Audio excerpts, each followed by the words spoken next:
आणि आजकाल असं म्हणतात जिथे मस्तक टेकव तिथे नमस्कार कराव्या आणि अशा जागा खूप मिळून आहेत. म्हणजे तुला एक ताचे मस्तक नतमस्तक चालशिवाय नाही अशा माझ्या माणसाची जाऊ यांना मी वंदन करतो. या 33 कोटी देवाची 33 कोटी मंदिर पण माझ्या राजाचं एकही मंदिर नाही, एकही देऊळ नाही. तरी माझ्या राजाची पूजा करतात ती कोट्यवधी माणसं. माझ्या राजाची पूजा करतात ती कोट्यवधी माणसं. मित्रांनो, आजकालचे जे विद्यार्थी तो जो शिवगाव होता ना तिथं माणसं मरण्यासाठी तयार झाली.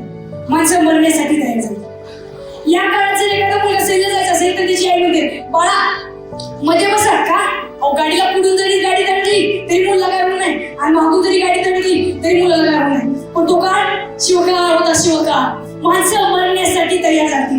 जसे राजे एखादी मन टाकायचे तसे याची माणसं राजा राजा मेहजा राजा राजा मेहमान राजा मला जाऊ दे तसं माझी माणसं अरे सची वय मागे तसं तसं तानाजी माणसं अरे माझं गाव ये उमरस मी जाणार राजा राजा मला दे राजा संधी राजा मला जाऊ दे की राजा.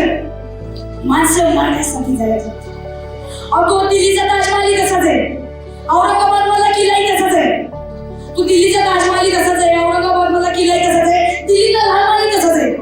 आणि आमचा बोलायला ढासळला का अहो जेव्हा त्यांच्यावर हल्ले झाले तेव्हा त्यांनी माना वाकवल्या आणि भिंती वाचवल्या. पण जेव्हा आमच्यावर हल्ले झाले तेव्हा आम्ही माना नाही वाकवल्या आम्ही छात्या वाकवल्या म्हणालो आणि ये मराठा उभा आहे तुझ्या पुढे.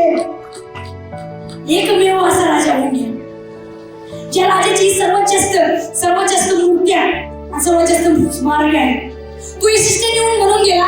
तू म्हणाला की मी आम्हालाही कळलं नाही की आम्ही 6 जण बैल दूरवर नाही का इंडियन छोट्याशा शहरात येऊन तू 150 वर्ष राज्य केली. आम्हालाही कळलं नाही कसं केलं आम्ही.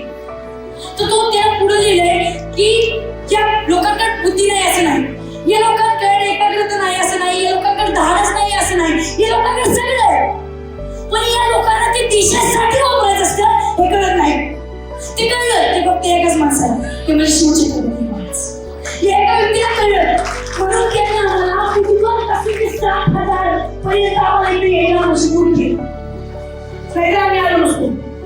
अगदी मुघल आले